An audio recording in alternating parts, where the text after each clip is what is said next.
Alima, it's a pleasure to speak to you. I appreciate it. Thank you, Mario, for I know having me live. It's very difficult times for you. The last time I spoke to anyone from Imran Khan's family was his sons, Sulaiman and Qasim Khan, a few months ago. And as heartbreaking as it is, it seems things are just getting worse. And now your brother is in jail, former Prime Minister Imran Khan. And yesterday, one of your sons was kidnapped, and today another one was again kidnapped. Someone I know personally, Shersha Khan, who's a very nice man, a very nice boy. And we've messaged back and forth a lot over the last year. Such a nice person. And I was just shocked to see today that he was the one arrested. So my heart goes out to you as a mother, Alima.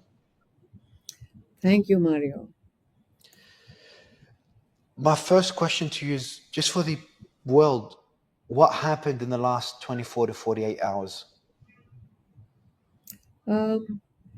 Actually, it's a little disorientating to understand why they picked up my elder son, who's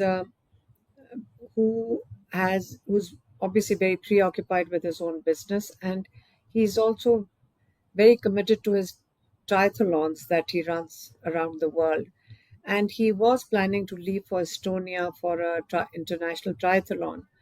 And him and his wife were going to travel. And first they stopped them. They said, "You're on a exit control list," and they kept him at the airport for a few hours.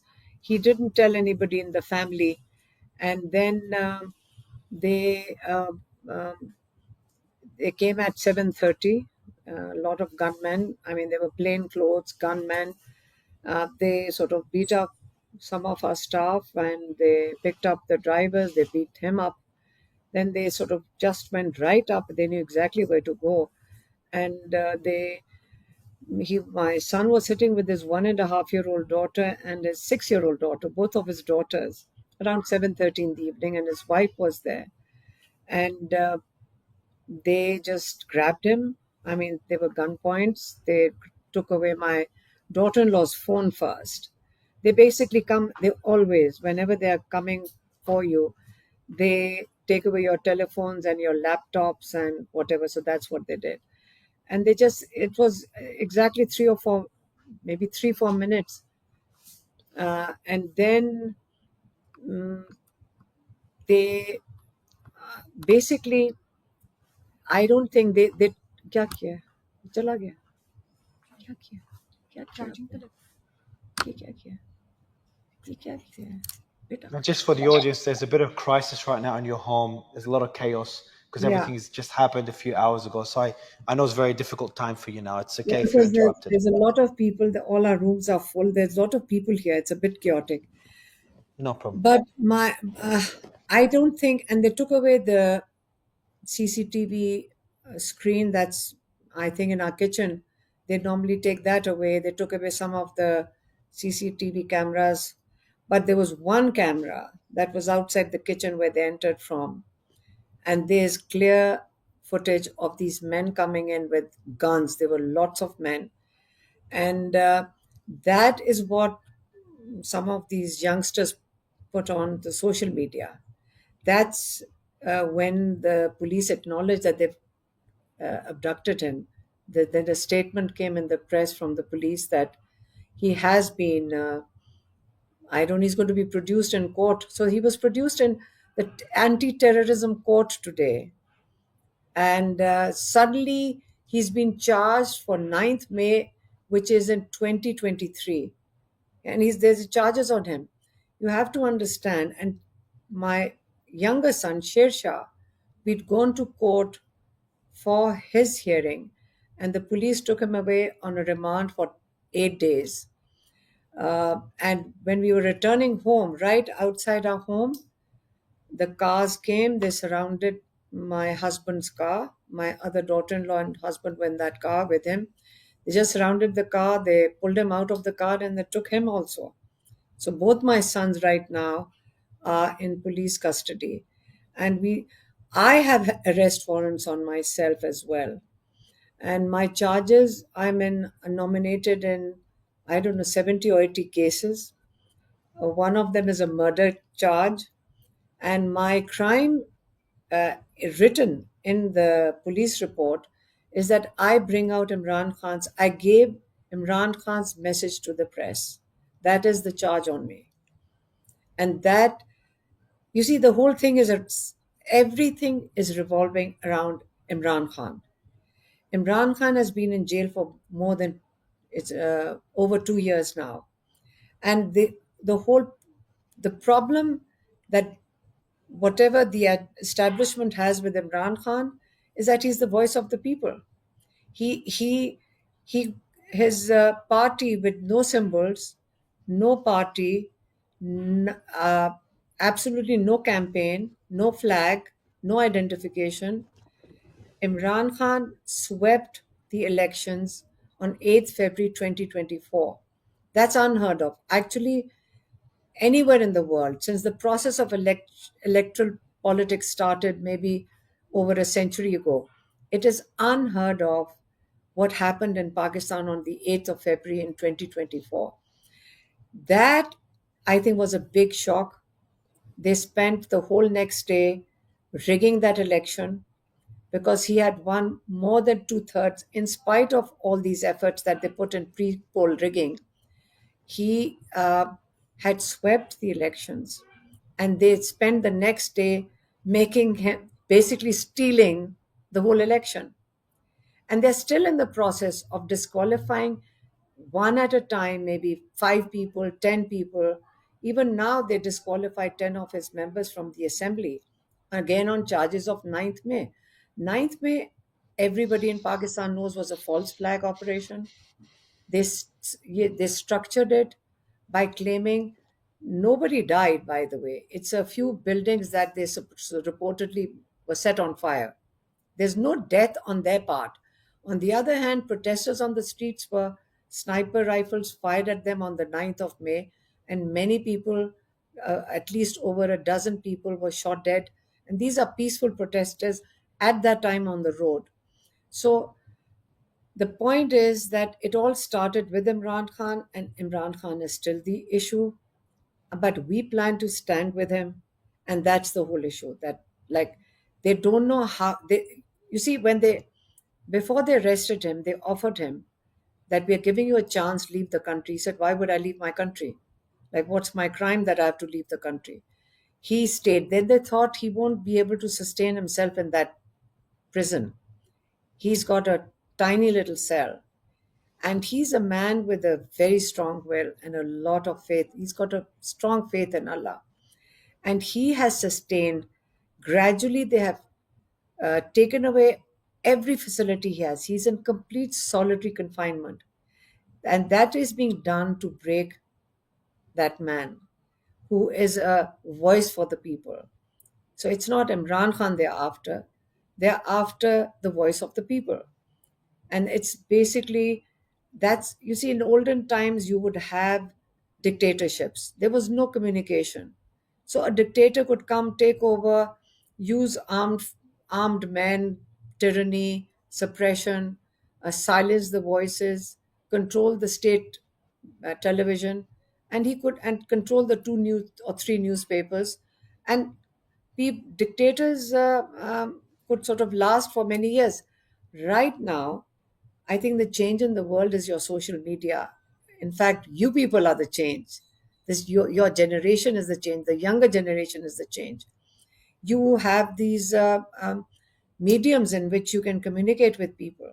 And this has caused a huge change, generational change. So now, when they're trying to use the same tactics that were used 50, 60 years ago, it's just not working. Younger generation have too much access to information, and this information is the problem right now. And it is, old tactics are not fitting into the new system.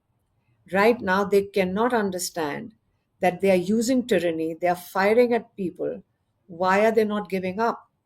Because the new generation in Pakistan, and we've got about 60%, which are very young people. That's about 110 million young people.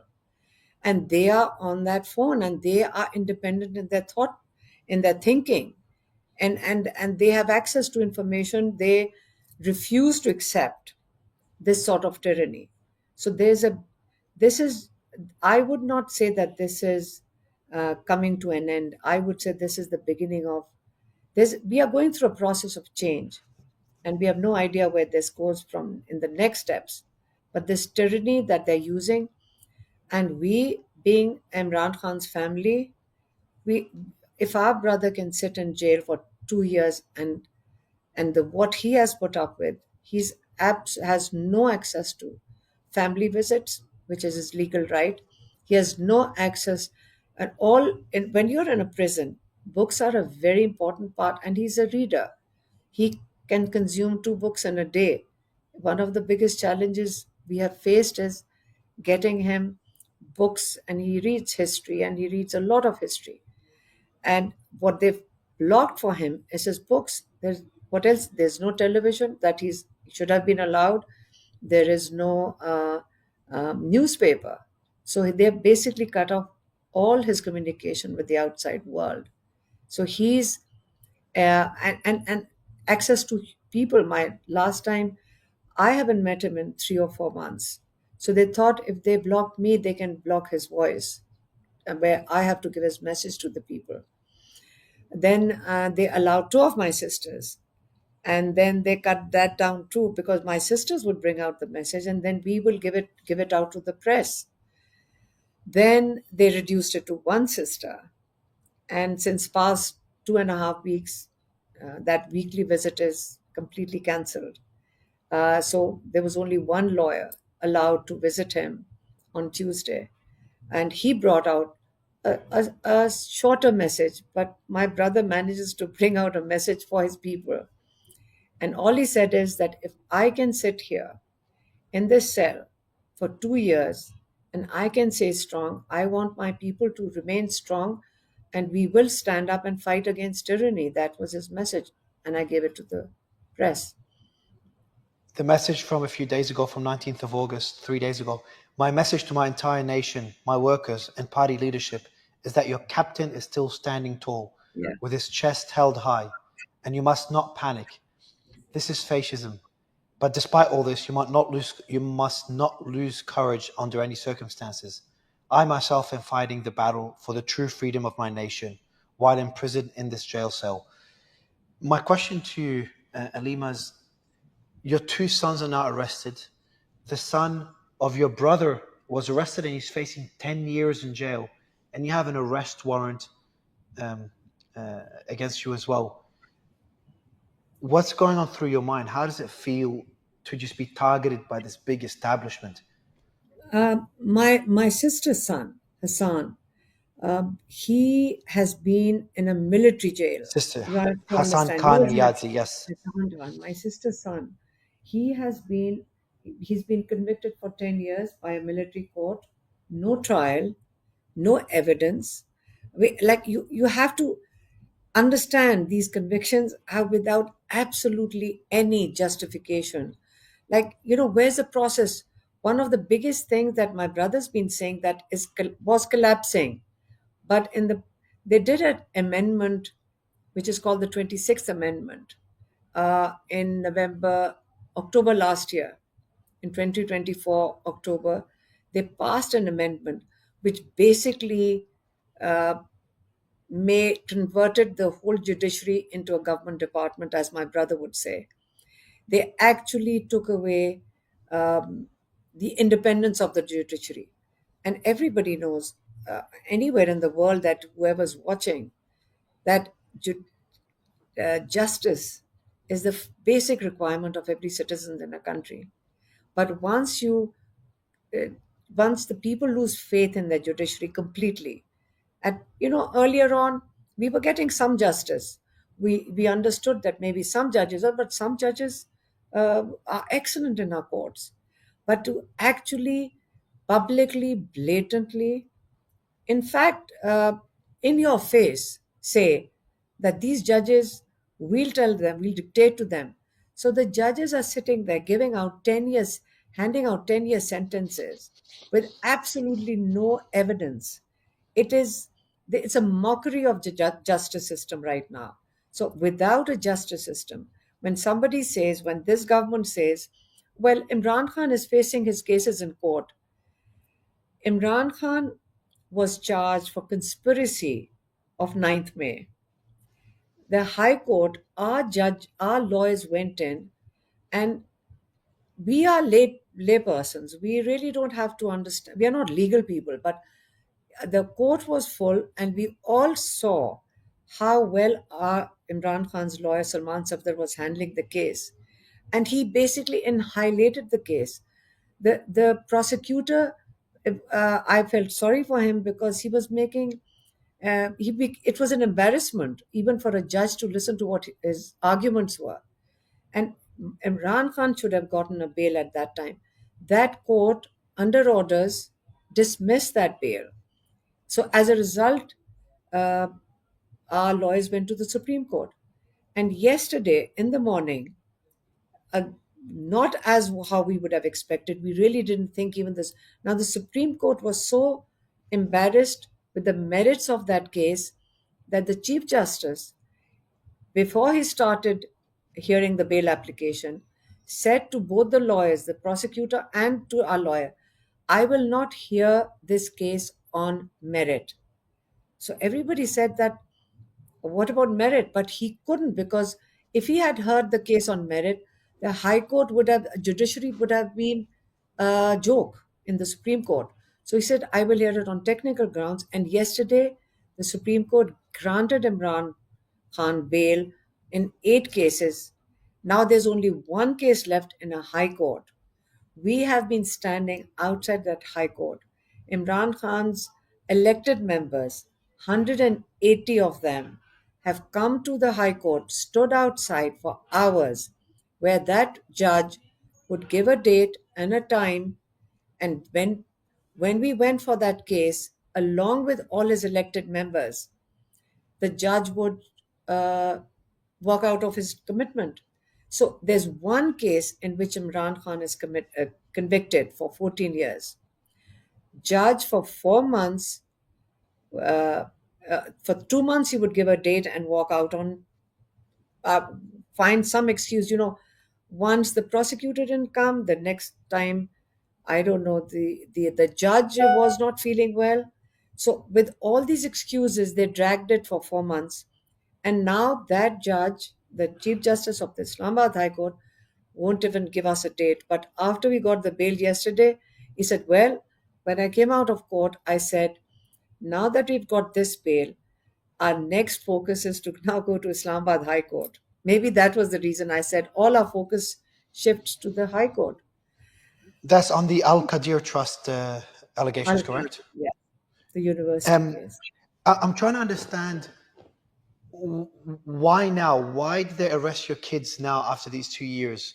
Are they starting to feel a bit more threatened? Have you received any? Have they reached out to you trying to reach some sort of agreement? What's happening behind the scenes that led to this sudden arrest of your kids and after your sister's son was convicted of a charge for 10 years? We have actually been discussing this since yesterday. You've asked a very pertinent question, a question that we ourselves are asking. What happened that they needed to pick up? Because I didn't think it was a smart thing to do, like in a PR terms. Like, why would you pick up one son one day and pick up the other one?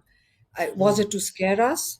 So I went out to the press. I said, if my mind thought that, are they trying to say, don't talk about Imran Khan's message anymore, or I don't know. So I went out and repeated the message so that people shouldn't feel that even if they arrest 2 of our sons, you have to understand, why is my brother sitting in jail?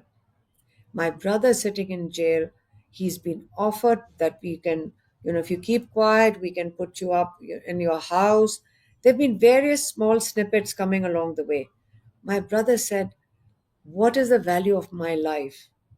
If I have to do something meaningful, this is what I want to do, is for the people of Pakistan. Otherwise, What do I do want to do for myself? He said the value of a person is if you do something you want. Greatness is not when you make billions. Greatness is not when you have big cars or whatever. He said, when you want to do something big, a big dream, it is actually to bring freedom to the people of Pakistan. And in Pakistan, the awareness in the past 2 years, it's been like we've been given an opportunity to. Uh, it's been the whole country's been educated. We all understand our situation now, whether some or the other. People tell us all the time that we now live day to day we have seen what they've done to our country and we want it back. And the younger generation, 110 million of them, yes, they want a better future. What's wrong with that? They have a right in this country. Why are they being told that you don't have a right, that the state has a right? In Pakistan, I might say something right now, and you'll have to understand why I'm saying it. That, listen, when the British left India, Indians, whether Muslims or Hindus or Sikhs, they all protested for freedom, right? Everybody is always in search of freedom, and they wanted to shed off their colonial rule. So they protested, they stood up to the change.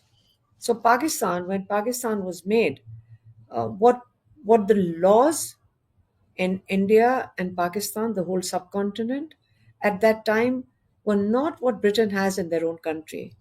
These laws were basically for a colony. So the same laws, whether it's the military or whether it's the police. Remember, the police and military were how you sort of controlled a colony. So the I even I have after a whole lifetime realized when I speak to the police and they say, but they protested, we are the state. I said, the state is the people of Pakistan. They said, no, we are the state. So if you touch me, it's like all the people who are charged with treason. It's like you do not threaten the state. So the state was basically the colony, the colonizers who controlled. Now the regulations and laws are actually the same. So these few institutions are basically under pressure, and I'm telling you, they're going to fall. They have already collapsed. The police voted for Imran Khan. 60-70% of the military voted for Imran Khan. So why would they want? Everybody wants a change. So the change is in, we are in the process of change. What you say about my sons being arrested, well, maybe this is the little contribution that we can make, that we will stand strong. We do not fear what they bring to us because we stand with our brother, because he's standing for such a big cause. It's a very big thing. And we are very small in a very big canvas of Do you change. So, expect do you expect to also be arrested considering there's an arrest warrant? well, with two of my sons in jail, I don't understand why. Like, if I was their PR advisor, I wouldn't tell them to arrest the whole family. We are not in politics, first of all. We've only gone out to stand for our brother and for his freedom because he's illegally in jail. He's being tortured in jail. And if we raise our voice for it, how is that wrong? Like, what? We haven't even understood. Have we broken a law? I, I mean, I know we've never broken any laws during our lifetime. Why would we do it now? Standing up and speaking up for his, for human rights. There are women being, you know what they did yesterday? Little children and a family came out on the street and they were distributing sweets in celebration of Imran Khan getting a bail. They picked up the whole family and took them to police station, including 4 and 6-year-old children. They were in a police station. 4-year-old children, women being abused, 100,000 houses that have been invaded. You think that has created fear? No. It has created a determination amongst people enough is enough and we want to change. And people of Pakistan are very smart, very hardworking people. And there is no fear. I mean, of course, there's fear. I mean, there's a gun in your face, but gradually there's a limit. Even in psychology, there's a limit to how long you can be fearful. You ask us, what are we feeling? Basically, no fear. And I was asking them, my sons were taken away. And I started feeling very strange. I said, what will people think? I'm not feeling, it's like brother in jail, nephew in jail, two more sons in jail. You're just Like, become numb to it all. I don't know. I mean, I'm actually analyzing that some people started looking so sad, and I was laughing and saying, my eldest son, that's a surprise. And then I said, I'm not laughing because of that. I'm proud of my children. My sons are strong boys. My nephew, strong boy. I'm proud of them. We are proud of our children participating and being part of this change. If this is how it's going to be, it's fine, because if we are going to be the symbols of giving people hope that if we are not scared, uh, neither should you. And we will, if people are moving towards it, and these are illegal cases. What can I explain about these cases? Like, what? There is no law. It's completely collapsed. It's Pakistan is what these people have done in the past 2 years. They've accelerated the process, and it's quite shocking how bad it is. Yeah, so But I've covered the fall of many democracies. I actually interviewed Eduardo Bolsonaro 2 days ago. He's the son of Jair Bolsonaro, the former president of Brazil, and we see something similar in Brazil. How those in power are threatening the Supreme Court justices, threatening democracy there. And in my interview, I said to him, I said, a similar strategy was used against Donald Trump. They failed. Donald Trump is now president. In Brazil, we're still trying to find out if they're going to succeed or fail. And Imran Khan is facing um, a very similar outcome. You've got the military establishment essentially just destroying democracy and centralizing power. Um, and it's just heartbreaking to see, though, how far they've come. Pakistan has gone further than any other country I've covered, whether it's Romania and what they did there, Brazil, obviously the US. In Pakistan, have just gone so much further in arresting family members, arresting people on the streets. A lot of PTI members. And this is more, all this. This is more for the international audience. At one stage, Imran Khan's name was banned from TV. They could not mention his name on TV, from what I understand, for a period of time.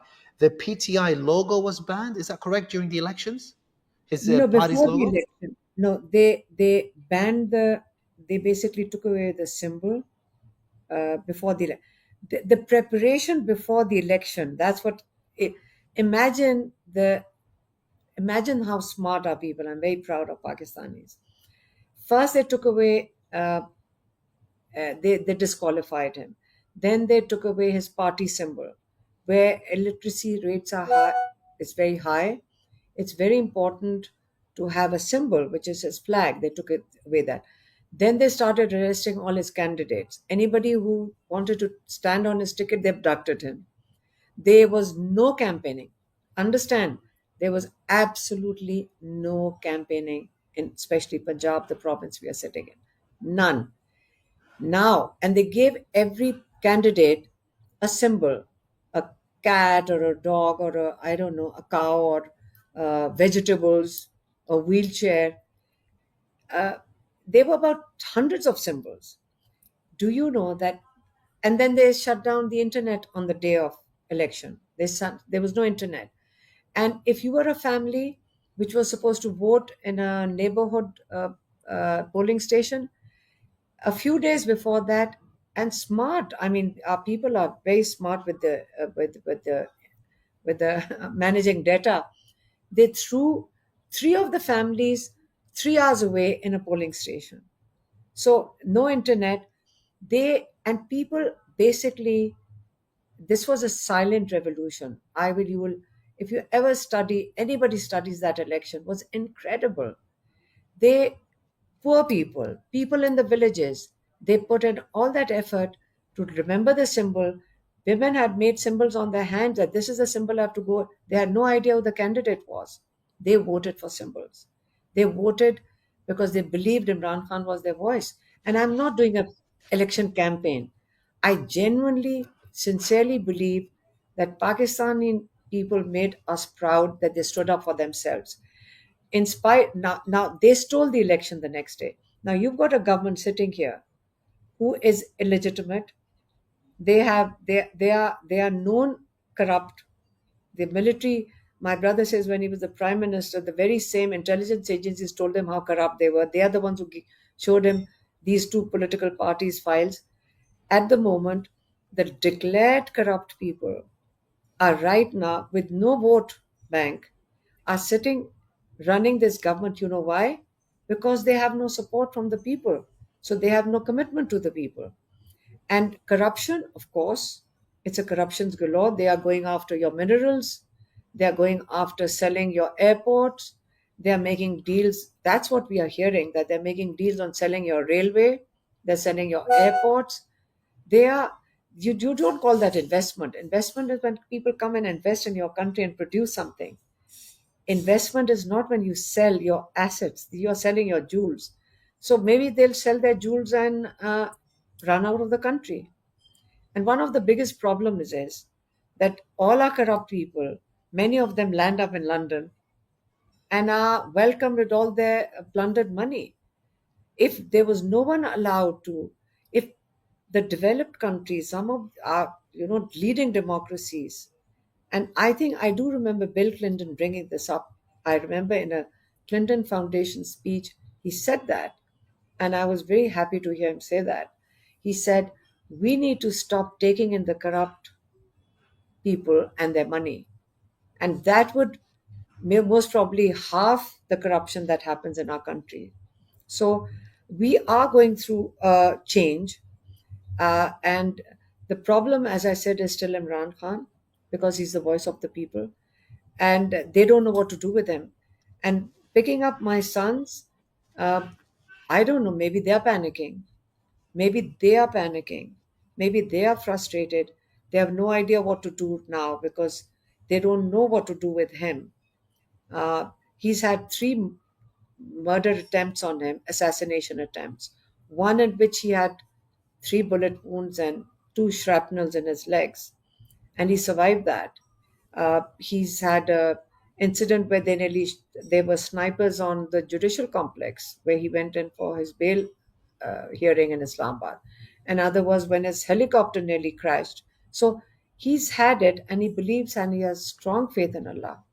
He is an inspiration. Not, I'm not saying that because when I say it, it sounds very biased because I'm his sister. He's But he is an it's inspiration. hard. It's hard. Look, I read during the interview with his sons Sulaiman and Qasim Khan, which, by the way, so we did the first time they spoke public. We did that interview. It was an incredible interview. Incredible 2 boys or men now. Before I read the condition of their father and see how he is today, are they coming to Pakistan? I've heard reports that they're trying to come into Pakistan. They're not able to get a visa. Is there any updates on that? Because I You worry know, for them if they go to the country. shall I tell you that we went to we this is a few months ago, so we went to see him, and we told him, I said, you'd be so proud of your sons. They have, when they spoke on your interview and we heard him, I mean, I was actually very emotional when I heard them. They're such amazing boys. I said, Very you'd be nice. so proud of your sons when they spoke on TV. And I said, a lot of things. You see, my brother has not just especially with his sons, but with us also. He will always be giving some guideline to us. Like, if he's read something or whatever, and it's not small things. He talks about uh, uh, philosophy of life or guidelines on how you should have a bigger goal in life and never worry about little things. He's very um, he's a guide. He's a mentor. And I said, you'd be so proud of your sons when we heard them on your interview that they Whatever you've taught them, they know. And we heard the things that you tell them. My brother was so happy. He was, you're in jail. You haven't spoken to your children for months. All he ever asked for, let me tell you, when there's a court case in jail, because they set up a court over there, every time to watch my brother stand there, this man with so much dignity and so much, you know, ask anyone who goes in there, the lawyers, they are in awe of him, the policeman. This man has never, they said this is one, the lawyers says in all my life of doing criminal cases, this is the first time, he says, Imran Khan has never asked me, when are you going to take me out of prison? He says, people, very strong people give up and say, when are you going to take me? He said, never asked. One, he has never complained. Every policeman tells you that. Everybody. It's like, he says he never complains. He's so kind to the policeman. They're all in awe of him because he's such a large figure. But we watch our brother go up to the judge and only ask for one thing.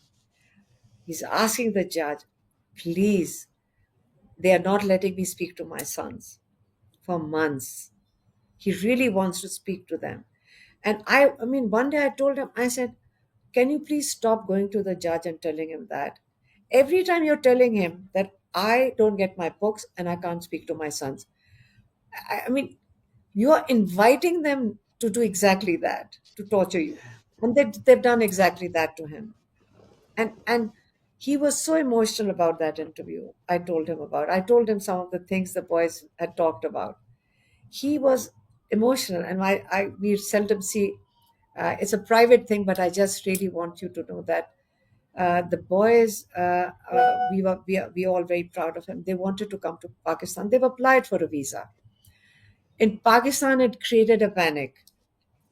The minister in the government goes on television and says, if the boys come in Pakistan, if they break a law, what law? Like what laws have we broken? We'll arrest them. I mean, they threatened him.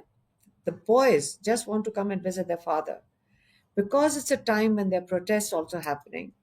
And I said, if you don't allow us to meet our brother, we will protest for it.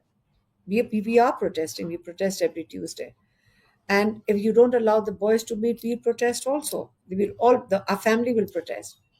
They panicked to an extent that they said, one of our friends called up the ambassador in the High Commission, and he said, I have to ask the Ministry of Interior in Pakistan. So I tweeted about it. I said, well, our friend has asked the High Commissioner, and he said, I have to check with the Ministry of Interior. That's what I was told. There was a news on television saying, this is incorrect. Ministry of Interior has nothing to do with granting them a visa, and they have to go to the High Commissioner and to the Ministry of Foreign Affairs. Now the boys, Shah Suleiman and Qasim, have applied in the Pakistan High Commission for their visas.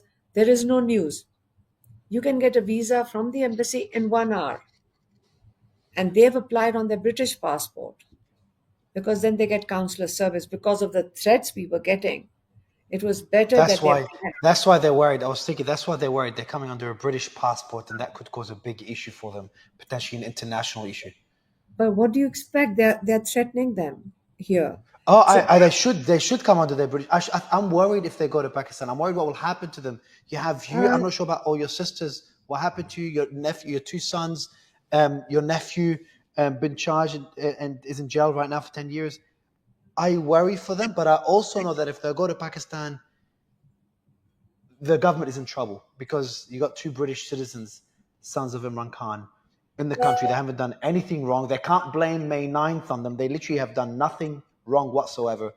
I think it'll be a very tricky thing for the military, for the government. Well, I don't think I mean, there's a limit to how foolish you can be, and they won't do that. But if but then they were not giving them a visa on the British passport. They have a Pakistani ID card, but they needed to be reissued. So some of our friends here told us, he said, they apply for the NICOP renewal. Basically, they've lost it, so they need another card. He said, you know what's going to happen? They're going to say the card left by road to get to Britain. So it might take, say, 6 to 8 months to get here. So they won't get their cards. So, but it's like a bit of a comedy that they're not allowing, they're not. So I told the boys, they're going to Halima, go to the embassy. we passed the comedy stage 2 years ago when they banned Imran Khan's name on TV and they removed the logo before the elections. The It's comedy still was already banned. like, it's been comedic for a while, and it's still banned now. Yeah, yes, of course. I mean, basically, if you speak about him, you carry his picture. Um, That's you can get illegal. arrested. Of course, no, you'll get arrested. Yes, you can't. You like they shouted a few slogans on the streets. They got arrested. You get arrested if you. They're paranoid about It's Imran Khan. so sad. I This mean, is and so sad. you see, but the problem is that you do not do it out of strength. You do it out of fear. This is fear. So it's Yes. not when when you're trying to scare people, basically you yourself are scared. It's not, it's just basic psychology. Yeah. They're so scared. I mean, to pick up both my sons is really uh, public relationing stupidity. Like you pick up one son, but the next day you abduct my other son. Like, I would not advise them to do that because that was stupid. But that is reflective of there's some situation in their own government where it's cracking up. There's a crack appearing somewhere. And do you think there's something internal? There's some sort of struggle internally that's going on. Something is happening that why would you start abducting? I've got arrest warrants.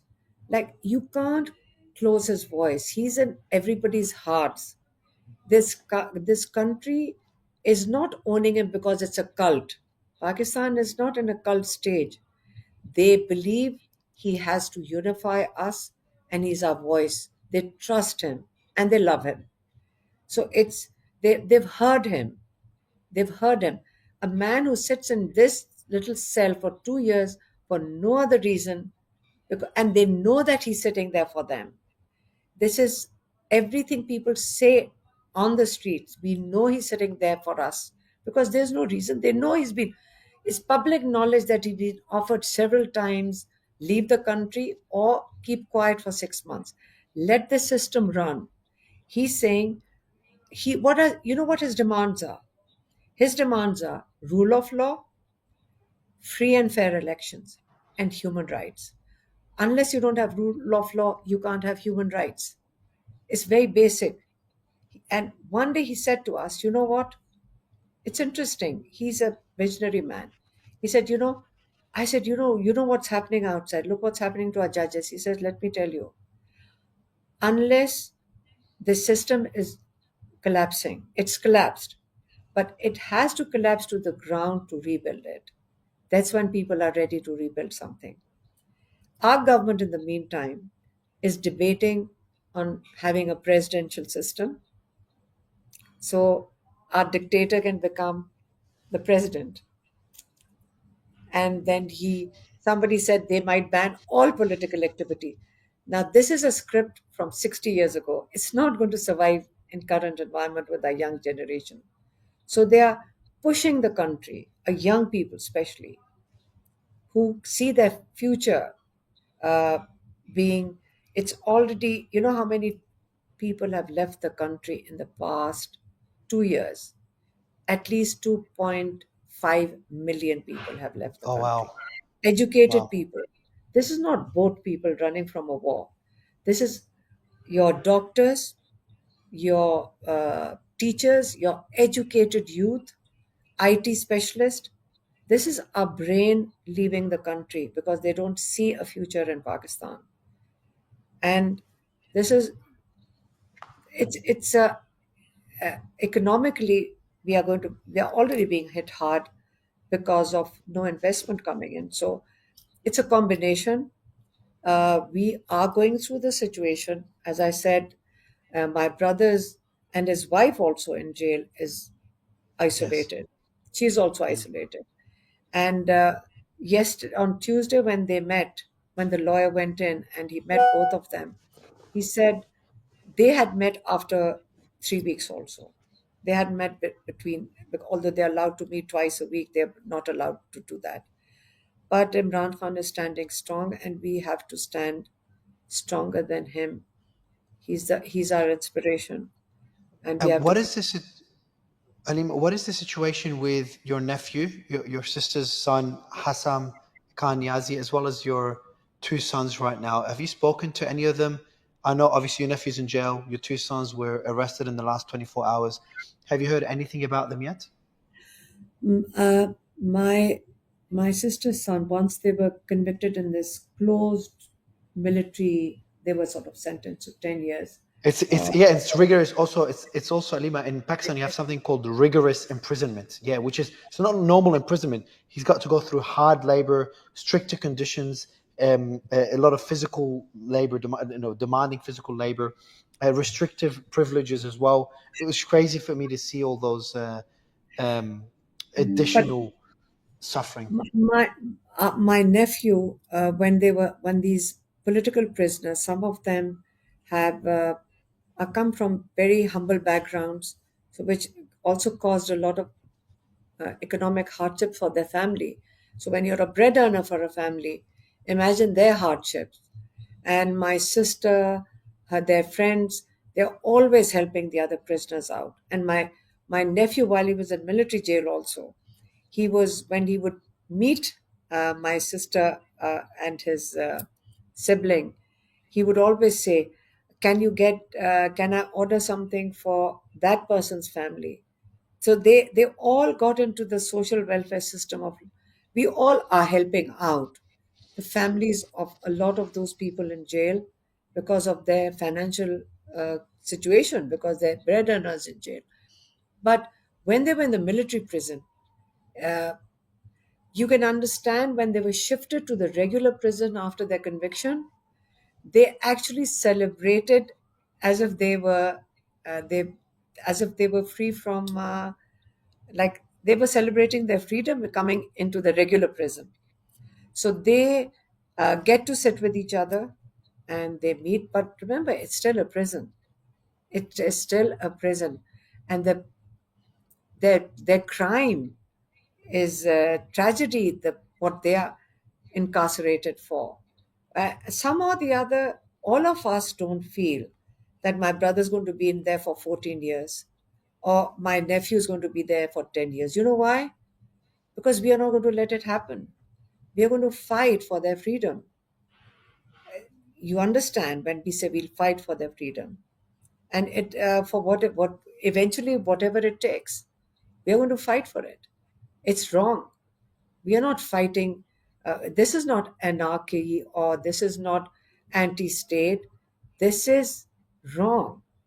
This is illegal. They're illegally in prison. The system is committing a crime, not the people of Pakistan. And we all understand that.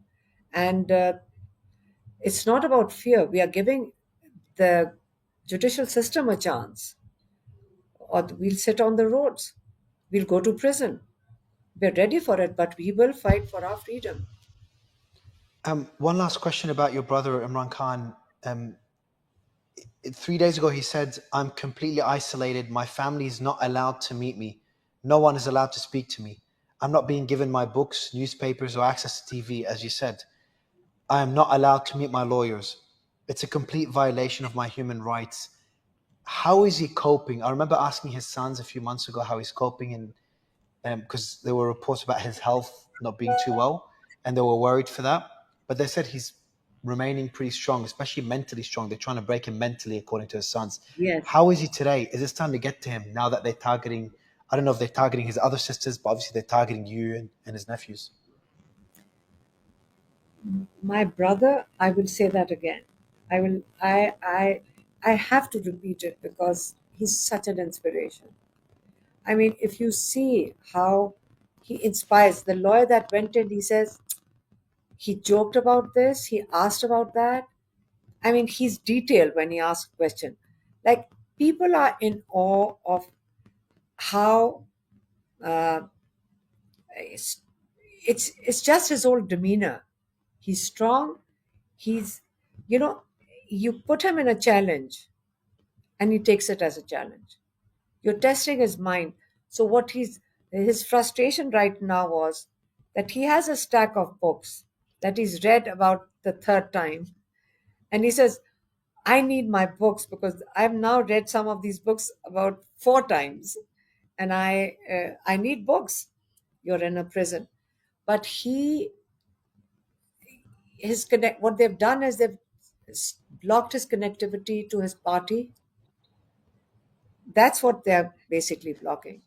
They don't want him to be connected to his party people. They don't want any information going in.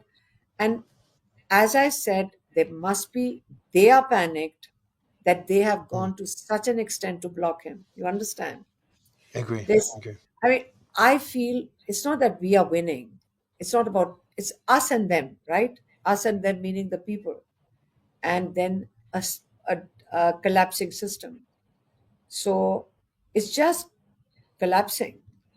And collapsing is not a bad word. Remember, collapsing, it's called disruption. Disruptions are important sometimes to break status quo. We don't know where it's going to go, but we are watching history in the making. And the inspiration for all of us, for Pakistan, right now is Imran Khan. And that's why he's so important, not just for us as a family, but for the future of Pakistan. And that's why we will stand with him and we will stay with them. People who are coming out of prison, they were jailed for 1 month, or some have jailed for 3 weeks. Next day, they joined us for a protest outside. And I said, why are you joining us? Didn't you just come out of prison? They said, they can put us back in prison. We will come right back over here. So they are not breaking spirits. They are making spirits. Pakistan, these are getting stronger after going through these trials and tribulations. Ms. Halima, last question I have for you is, they're still arresting the family. They're still arresting any opponents, anyone they see as a threat. What can the world do? What can the international community do to help your cause, to help Imran Khan's cause and his family's cause? Don't they know what's happening in countries like ours? Like, it's happening in other countries as well. So there's no expectation from international community, but it does hurt when you see a dictator being supported, when you know it's tyranny, when he's terrorizing his own people. He should not be acceptable. Of a government, a legitimate government should not be, knowing that they are sitting here with a completely stolen vote and continue to, the human rights abuses in Pakistan are not something that uh, nobody knows. I mean, there's millions of footages about what's happening here. So, shouldn't democratic countries, but developed democracies, uh, it does bother uh, people. Like, we understand we have to bring the change from within, but to support dictatorships, support illegitimate governments, that shouldn't really happen in a global family. They should be. Uh, I mean, when we see, like deals happening and our resources being, uh, of course, they'll sell our resources at a cheaper rate. We should not have transactional relationships in a country where the people need support from international community. Because when we hear about our mines and minerals, that our mines and minerals are being offered to international governments, you do understand if somebody's, when you're transacting with an illegitimate government, they're going to sell it for pennies to a dollar. So who's going to be deprived? It's going to be the people of the country. So we must be fair to the people of a country, not take advantage of dictators. I mean, That's my opinion as a Pakistani. It's just been heartbreaking to watch this from the outside. Having to, I had an interview and a discussion with Prime Minister Imran Khan about 2.5 years ago, and then later to know he's in jail for this long in solitary confinement is a very, very small cell. Not being able to see his family, not being able to read, and then having a discussion with his sons, and then later finding out their nephews today and yesterday getting arrested, and there's an arrest warrant for you as well, Imran Khan's sister, and there's many other supporters of Imran Khan getting arrested or threatened. Many had to leave the country. It is sad to see, especially in such a beautiful country as Pakistan. I really hope some sort of agreement is reached, or some sort of peaceful solution or resolution that abides by the rule of law. My fingers are crossed. I admire your courage. I hope your sons don't spend too much time in jail, if any. And I know Shershaw personally. I've chatted to him, an incredibly nice boy, and I'm sure his brother is just as nice. Just like Imran Khan's sons were incredible boys and men, your sons have been incredible as well in my limited communication. So, hopefully things go well, and I hope you don't end up... to be honest, I'm really worried for you as well, Alima. Really worried for you. What we've seen over 2 years, it's do we have a choice? We have a choice. We can either sit at home and do nothing, or we stand up for what's right. So it's not a choice. You have to stand up. Otherwise, what else there to do? Somebody says, "Are you very brave?" I said, "No. What else are we supposed to do? We are supposed to do this. If we don't stand up for our brother, for our children, for our future, what else are we going to do? Are we going to hide away? I mean, is that acceptable? Can we live with that? No. So it's not a choice; it's a duty. But thank you for having me on your program. And although today was a little tough because we've got a house full, but I said Thank you for making the I time. appreciate you having me on your show. Hopefully, I'll be able to have your brother on the show again. Hopefully. Inshallah. Thank Inshallah. you so much, Miss Alima. Thank you so much, Thank you and so much all for the your time. best. Good luck. Thank you.